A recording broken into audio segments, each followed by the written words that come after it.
While we're talking Warrior basketball, excited for our next guest here on Willard and Dibs. And Warren Sharp on a Football Friday is going to join us here at 11 o'clock. But right now, it's Matt Barnes on 95.7 The Game. Hey, Matt, what's going on, man? Guys, how you doing today? We're doing fantastic. We're talking this out on a number of different levels, but we were just having a conversation. I'd love for you to weigh in. It just sort of dawned on me. I think I've known, but I haven't really thought too much about it. Draymond Green hasn't dropped a new podcast in over a month, and since well before all of this stuff went on in training camp. You've got such a great pod. You get the idea. You got to keep that up, and it's such a big part of his platform now. What's your read on that? You never want to insinuate on what's going on. I know sometimes I don't recall him really taking a break. So, he's kind of been going year round, so maybe this is his break. We normally take about 2.5 to 3 months off during the summer, just to kind of do what we do. So maybe this is just, him kind of taking a break and locking back into family and his job. It seems like the Warriors are collectively taking a break on the defensive end, Matt. And thank you. I thought I'd just run a little material on a Football Friday. What do you see with this Warriors team, especially defensively, that is maybe fixable? These guys are just young. Normally, defense, the defense takes a little bit longer to get the hang of. Offense kind of comes naturally for this newer generation because that's what they all love to do. But understanding defensive rotations, principles, talking, keeping your man in front of you, being able to contain the first two dribbles.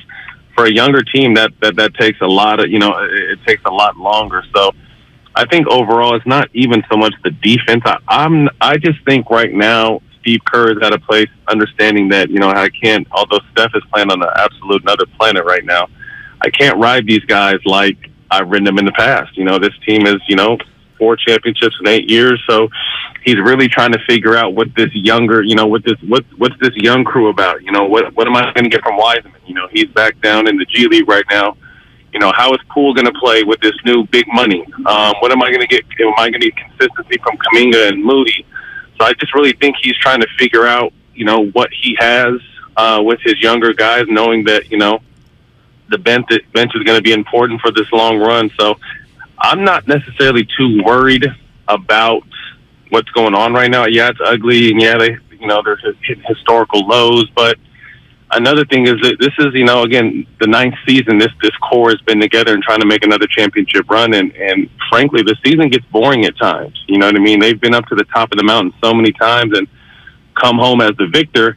That understanding that November, December, January, I feel like the season for teams like this really, really don't get started until post All-Star break, because that's when they know they have to really start coming together and figuring things out for this final push. Okay, Matt, you just said a couple of interesting things there with regard to how the season for a group like this can be a little bit boring at the beginning and the job for Steve Kerr is difficult.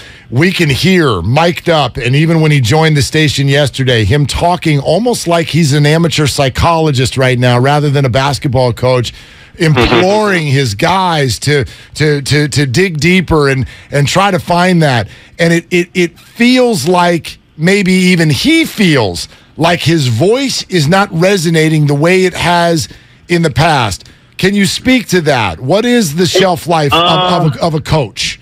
I think obviously deep down I haven't been able to see all of Steve's, media, the way when he addresses the media, but I also know that Steve is a player's coach, and he's always been in tune with the vibe and the energy of that team, and when guys need rest and so on and so forth. So he knows these are the dog days as well. But obviously he has to answer to the media, and he can't say what I'm saying. You know what I mean? He has to give them reasoning and look at the numbers and look at this, and we need to improve here. He has to kind of give them coach talk. But I think if anyone understands kind of what this stretch is and where this is, for this team, I think Steve knows that. But again, he can't give hey, the season is boring right now for these guys. We're still trying to figure it out with these young guys. He can't give stuff like that. So obviously he has to look at the numbers, and the defensive, ranking, I think, is 27th, and we're not doing A, B, and C. So he's giving more coach talk. But I still feel like he understands, hey, this is a marathon, not a sprint. Yes, it's ugly right now, but I have full confidence that we can, figure this out at some point. And that point has to come sooner than later, though. So how does Steve Kerr speak to those two different realities? One of it's a marathon, not a sprint, but at the same time, we need to stop, and we need to stop on this possession. How does he strike that chord between the two different ideologies? I mean, that's something he's going to have to figure out.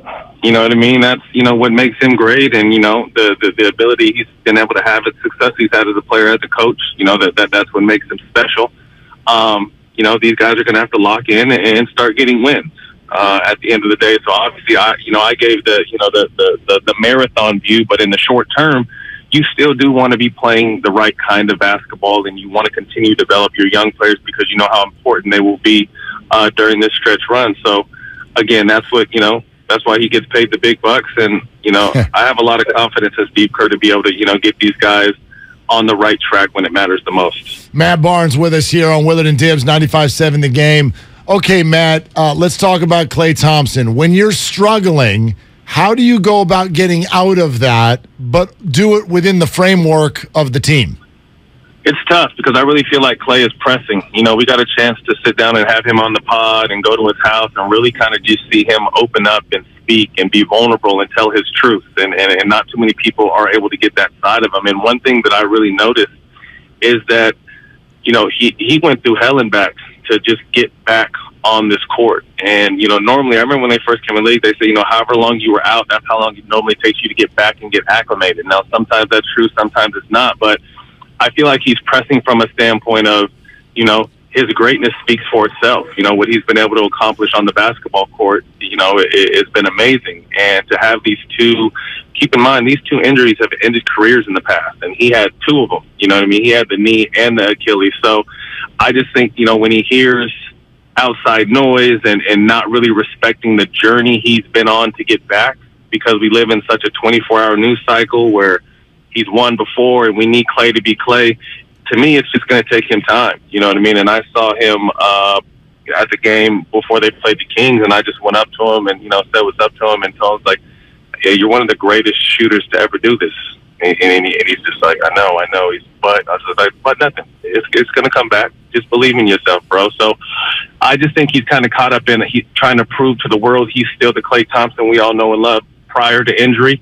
I don't know if he'll ever actually get back to that person, but I definitely feel like he'll get out of this slump and definitely be an important member of this team. It's not like his game has just disappeared.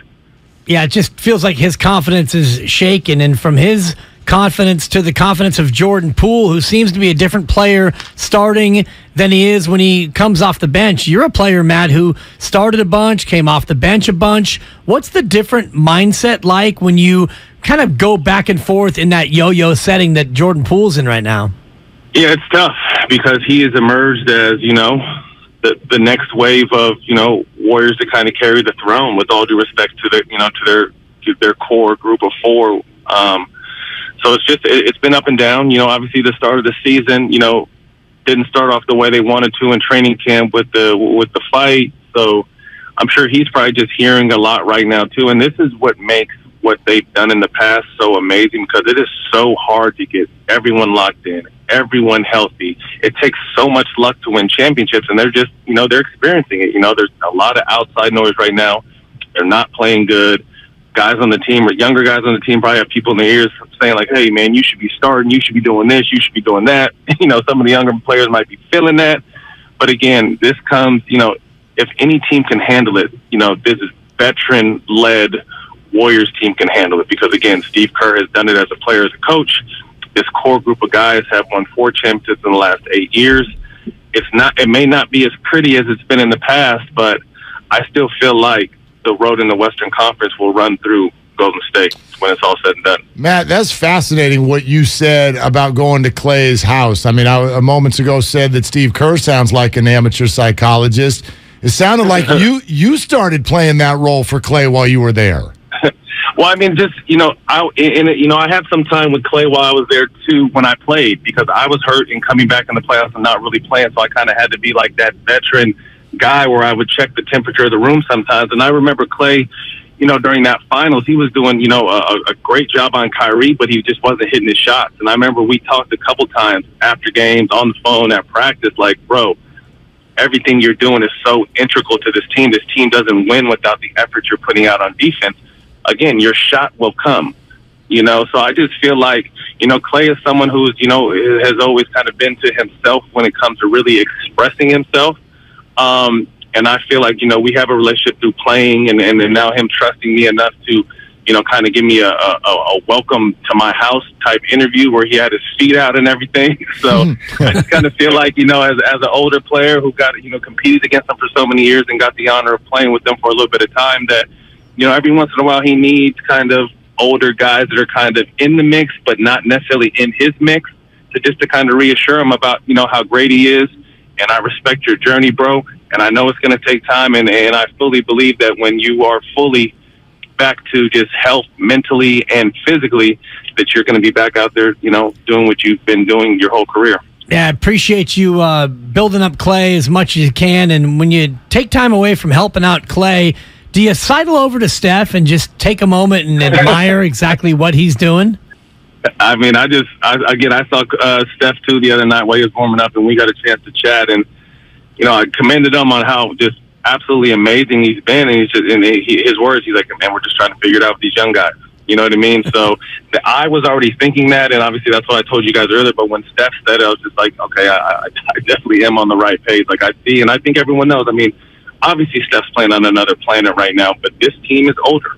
You know what I mean? So those days of, 73-9 or let's get the number one seed, I don't think that's a priority for this team. I think health and being on the same page and getting hot at the right time with an older team is key. But at the same time, you're trying to mix younger players into this mix to understand what it is. So, again, I believe in this team. It's ugly right now, but I kind of feel like there will be a power shift at some point in the season because I feel like, with all due respect to these teams that got out the gate strong, Portland, Utah, I feel like those teams will come back down to earth, and the teams like the Warriors and the Clippers, once they kind of get their rhythm and chemistry, will start kind of inching their way back towards the top.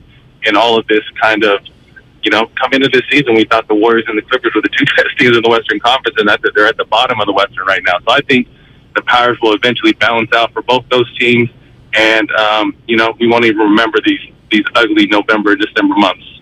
Matt, great stuff, man. Thanks for taking us through all of that. Appreciate you. Happy Thanksgiving to you and yours. All right, guys. Thanks for having me. Have a good one. Yep, you too. There it is. Matt Barnes right here on Willard and Dibs, 95.7 The Game.